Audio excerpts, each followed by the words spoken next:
Welcome to the weekly Metals, Money, and Markets update for the week ending Friday, August 12th, 2016, hosted by Mickey Fulp, the Mercenary Geologist, and for miningclips.com, I'm Erick Bertsch.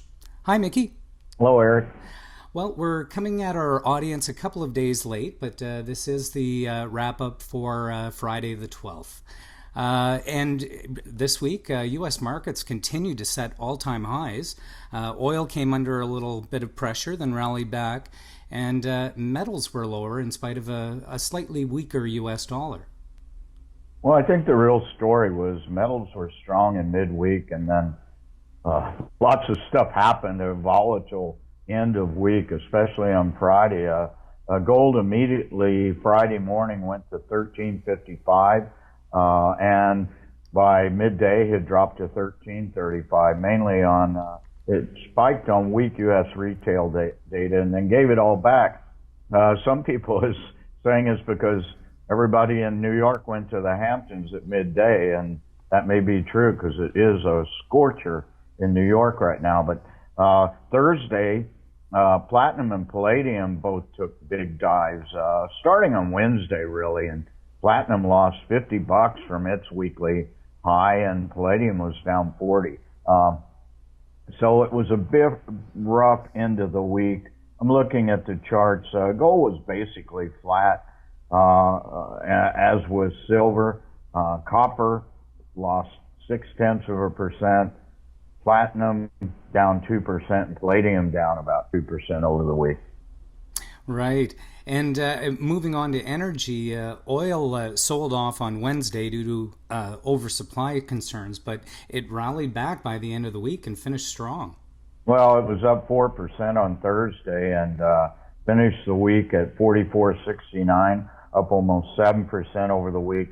We predicted last week that it was going to rebound because the shorts had left the market, taken their profits, and then lo and behold, midweek, positive reports came out on supply-demand fundamentals from the IEA, and the Saudis also issued a positive report on lowering supply. So all in all, a very good week for oil. Uranium was flat over the week. Right. And in currencies, this week the U.S. dollar was a little weak on concerns that the Fed won't be raising any rates this year.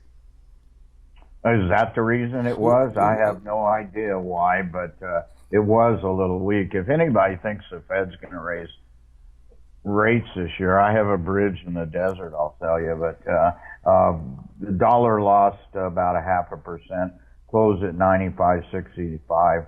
Euro, of course, was up an equivalent amount. Big mover this week was the loonie, up over a penny, closed the week at 77 cents and change. I don't really know why that is. I presume it was rebound in oil prices. I expect so. The Canadian dollar was weak at the beginning of the week and then rallied back along with oil. Yep. And moving on to markets, all three major indices closed at all-time highs on Thursday, with the Dow finally joining the party. Well, the Dow was really strong on Thursday.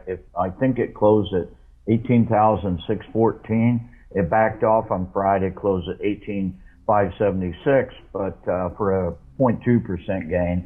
S&P 500 closed the week at 2184, also an all-time record, up 0.1%.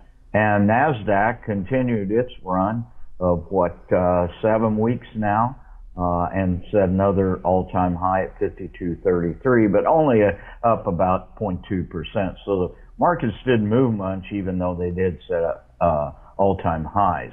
And finally, Toronto Venture Exchange hit intra-week high of 848, closed at 833, but that's still a 3% gain, now setting a 52-week high for 7 weeks in a row. Well, certainly impressive movements, especially during the summer months when volumes are typically lower.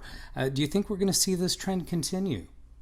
Well, that's the $64,000 question, but it does look like we're going to blow through the summer doldrums. You know, we're up since the 1st of July, we're up something around 17% or something like that on the ventures. So it's quite encouraging, and I've heard a rumor from a broker in Vancouver that U.S. retail is starting to come back into this market. So that would certainly be encouraging. It certainly would. Well, thanks again for your analysis, Mickey, and looking forward to checking in with you next Friday. All right. Thanks a lot, Eric.